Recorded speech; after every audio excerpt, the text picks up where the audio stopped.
Nous allons voir un nouveau tutoriel sur jeanpierrevillette.com sur EBP.20 Pro 2020. Donc pour terminer dans notre thématique des articles particuliers, nous allons voir tout ce qui va concerner les articles avec des gammes. Alors on va prendre un cas concret, par exemple avec des gammes de style taille, matière, couleur. Mais après, en fait, effectivement, vous allez pouvoir l'adapter par rapport à votre activité. Alors pour cela, il va falloir activer une fonctionnalité qui s'appelle le module gamme. Alors par contre, hein, je vous invite à vous rapprocher donc auprès de BP du service commercial, hein, puisque je pense que c'est un module qui est complémentaire, hein, et donc par rapport à la version Pro, il faut demander après BP donc cette fonctionnalité supplémentaire. Donc moi je l'ai ici parce qu'effectivement je suis en version, on va dire, de démonstration, et effectivement on a droit à tout, hein. Mais vérifiez bien que vous, en fait, hein, quand vous achetez EBP Point de Vente version Pro, vous l'ayez bien. Donc dans le menu ici paramètres, je vais dans information société et je vais ici dans fonctionnalités disponibles et je vais activer ici, vous voyez, donc le module gamme. Donc là je vais faire OK et il va me mettre à jour donc ici le logiciel et je vais avoir accès vraiment à la fonctionnalité gamme et on va voir comment donc la mettre en place. Alors, je vais quand même revenir au préalable dans Information Société, puisque le fait d'avoir activé le module gamme, quand on rentre et on sort, dans les informations société, vous allez voir ici, voilà, maintenant il m'a rajouté, vous voyez, ici l'option gamme, et pour vous commenter un petit peu, voilà, donc qui peut être intéressant, voilà, ici par exemple, eux, dans EBP, ils ont mis par défaut l'état bloqué. Ça veut dire que quand vous activez, vous allez voir, on va, des articles de type gamme, vous ne pourrez pas les utiliser parce que par défaut, ils seront état bloqués. Alors, moi, je vous conseille de le désactiver. Comme ça, vous aurez la main dessus. Après, ce qui peut être intéressant, si éventuellement même vous faites des nomenclatures avec les gammes, c'est d'activer ici donc le calcul sur nomenclature. Voilà, et alors, vous verrez, c'est énorme. Même, nous, on va en activer 3 gammes et vous avez jusqu'à 10 combinaisons possibles.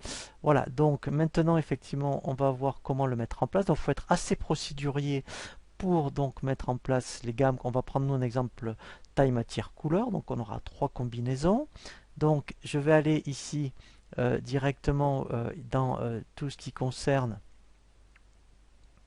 dans le menu paramètres. Vous voyez maintenant, vous avez ici les options gamme. Alors, dans un premier temps, on va créer nos 3 gammes, donc taille, matière, couleur. Donc là, je fais ajouter. Je vais donc créer ma première combinaison qui sera donc taille. Et ici, eh bien, vous allez vraiment créer toutes vos tailles. Alors, dans un premier temps, moi, je vous conseille vraiment de créer que les tailles que vous avez vraiment, vous, en stock. Et après, vous pouvez revenir ici à tout moment, puisqu'après, on peut rajouter toutes les tailles après que vous aurez. Donc ici, alors, je vais en mettre que quelques-unes, hein. Je vais mettre, admettons T40. Voilà. Et ici, en fait, ça sera taille 40. Je vais ajouter T41. Voilà. Donc là. Et je vais rajouter le 42. Voilà, je vais m'arrêter à 3 tailles.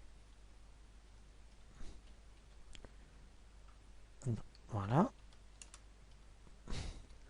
Donc ça, c'est ma première combinaison. Je fais enregistrer nouveau pour maintenant, j'ai dit taille, matière, couleur. Donc là, je vais créer matière. Donc, par exemple, je vais mettre, mettons, C. Alors, si je fais par exemple des chaussures, donc je vais mettre, mettons, oui, c'est pour cuir par exemple. Ensuite, je vais, admettons, mettre T, pourquoi pas pour toile, et P pour plastique. Et ensuite, il me manque donc la dernière combinaison qui sera les couleurs. Donc là, les couleurs. Donc, je vais mettre, admettons, N pour noir. Je vais mettre B pour blanche, par exemple. Voilà. et je vais mettre, mettons, après, pourquoi pas R pour rouge. Voilà, donc c'est vraiment la première chose à faire, c'est de créer vos combinaisons. Donc comme dans les informations société, éventuellement j'aurais mis 3 combinaisons, là j'ai mes 3 combinaisons. Maintenant, effectivement, on va faire des déclinaisons, c'est-à-dire qu'on va décliner, comme j'avais 3 tailles, eh bien je vais faire après, on va décliner, mettons taille 40, 41, 42, eh bien aussi bien en cuir qu'en plastique, que en toile, mais aussi après pour chaque taille et chaque matière, une couleur. Donc c'est pour ça qu'ici maintenant je vais faire déclinaison type. Ici donc je vais faire ajouter. Donc je vais mettre taille, matière, couleur. Et là, eh bien, je vais rappeler toutes mes gammes pour laquelle je veux faire une déclinaison. Donc là, ma première gamme, ça sera bien taille. Et ici, pour toutes les tailles que j'ai en stock, eh bien, il suffit de sélectionner. Voilà, je sélectionne toutes mes tailles. Ensuite, ici, je vais sélectionner toutes mes matières. Donc ici, je clique sur le petit carré pour tout sélectionner. Et je vais donc après faire tout ce qui est couleur. Et ici, pareil, je vais sélectionner toutes mes couleurs.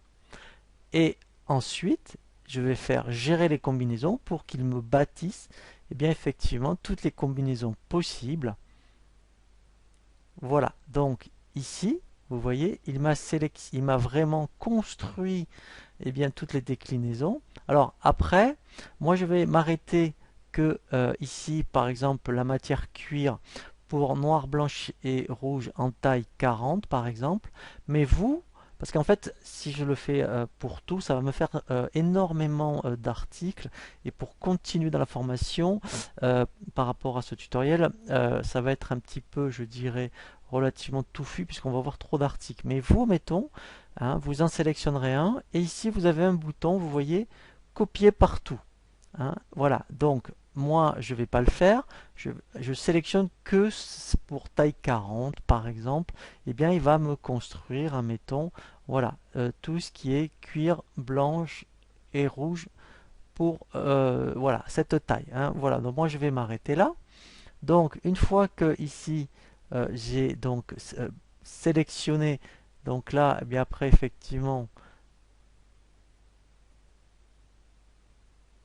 je fais enregistrer et fermer. Voilà, donc là, il m'a bâti ma déclinaison et après, il faut que je crée mon article. Donc, après, ici, je vais dans Stock Article et dans un premier temps, voilà, je vais ici bâtir ce qu'on appelle un article collectif. Parce que pour l'instant, j'ai taille, matière, couleur, mais je ne sais pas ce que c'est. Ça pourrait être des chaussures, des pulls, des t-shirts. Donc moi, ça va être, admettons, des baskets. Alors, en plus, dans les articles gamme, vous allez en créer, si je parle maintenant pour un magasin de chaussures, quand vous avez basket homme, vous avez basket enfant et basket femme, par exemple, c'est 3 articles gamme. Hein. Donc ici, je fais ajouter et donc ici par rapport à article gamme, donc je fais ajouter. Ici, si j'avais créé une famille, par exemple, ça aurait pu être tout ce qui est basket homme, par exemple. Hein. Donc ici, je mets vraiment que les basket homme, puisque c'est après qu'en fait on va créer tous les articles par rapport aux 3 combinaisons. Donc lui, ici, il me remet le libellé. Alors ici, je peux mettre par exemple un prix de vente, mais après ce prix de vente, je vais le retrouver partout. Donc en fonction des tailles ou des matières, le prix est différent. Donc ici, je vais dans l'onglet gamme, voilà. Et ici, en fait, je vais chercher ma déclinaison. Donc ici, je sélectionne la déclinaison, voilà. Et ici, vous voyez, il m'a bien sélectionné que ce que j'avais demandé. Hein. Voilà, moi je ne vais pas en faire plus. Donc ensuite, après, ce qui va se passer, c'est qu'on a ce petit bouton configurer, voilà, les articles sélectionnés. Donc après, on fait ici configurer les articles détail. Donc là, j'enregistre. Et là, il va me bâtir, eh bien, les articles basket homme cuir noir taille 40, basket homme, vous allez voir, voilà, donc là, je sélectionne donc toutes les tailles. je sélectionne toutes les matières, les couleurs, voilà, et je fais appliquer les filtres.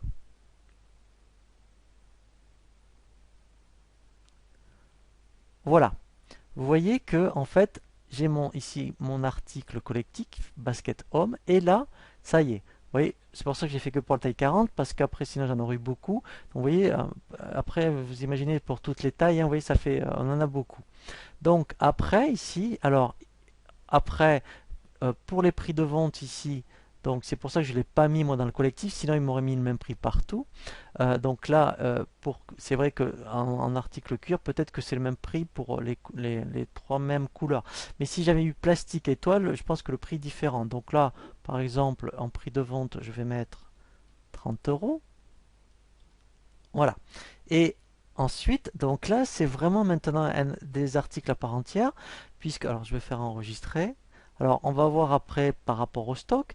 Donc, au niveau de l'onglet stock, voilà. Donc là, après, c'est comme, il faudrait, alors, si vous avez déjà une intériorité, c'est comme faire un inventaire d'entrée. Je vais vous remontrer, hein. Il faudra réinitialiser vraiment les stocks pour ici je dirais, taille. Et ensuite, après, eh bien, sinon, après, on passe des commandes fournisseurs pour, je dirais, les stocks pour les articles souhaités. Voilà, donc après, ici, c'est vraiment, vous voyez, des articles à part entière. Donc après, ce qui se passe, quand je fais fermer, voilà, quand je vais maintenant dans articles, voilà, vous voyez ici, maintenant, c'est vraiment, vous voyez ici, des articles à part entière. Donc là, ce qui manque, c'est vraiment gérer les stocks. Donc là, après, eh bien, il suffirait de refaire ici, vous voyez, un inventaire. Voilà. Alors, ici, alors comme j'en ai fait un, admettons, aujourd'hui, on ne peut pas en faire deux dans la même journée. Alors après, ce que je pourrais faire, sinon, je vais le dévalider. Voilà. Voilà. Donc, là, je le supprime, et lorsque je vais refaire une demande d'inventaire, je vais bien revoir tous mes baskets. Voilà, donc là, si je fais ajouter inventaire, voilà, donc je me laisse guider par l'assistant, je fais suivant, voilà, lancer, et là, je vais pouvoir saisir directement. Voilà, vous voyez, là, je les vois bien. Voilà, donc là, alors je vais saisir la même quantité partout. Voilà, donc comme ça me servira ensuite directement pour la suite de la formation vidéo. Voilà, et peut-être que effectivement, si je les vendais 30 euros, et bien pour 20, ça ferait, mettons, 600. Voilà. Donc là, après, eh bien, j'enregistre. Voilà, moins comme ça, moi, j'aurai des quantités disponibles. Voilà, donc là, je valide mon inventaire. Donc ça, hein, je précise, hein, donc hein, c'est un petit rappel par rapport au moteur d'entrée. Il faut le faire que pour ceux qui ont une antériorité, puisque sinon, hein, effectivement, hein, vous passerez vos commandes fournisseurs, hein, c'est ce qu'on va voir un peu plus tard dans la formation vidéo, pour commander effectivement donc tous vos baskets, hein. Là, ça suppose que vous avez déjà donc des quantités en stock. Et voilà, si je rentre maintenant dans l'article, voilà, là au moins maintenant, vous voyez, j'ai bien une quantité en stock. Voilà, hein, donc il faut être vraiment très procédurier pour mettre en place les gammes. C'est vraiment très très bien, hein, ensuite, hein, lorsqu'on est vraiment dans une activité où effectivement vous gérez des articles qui dépendent effectivement bien sûr de taille, de matière, de couleur, hein, mais ça peut être autre chose, hein, mais je vous invite vraiment à être très procédurier par rapport à la mise en place.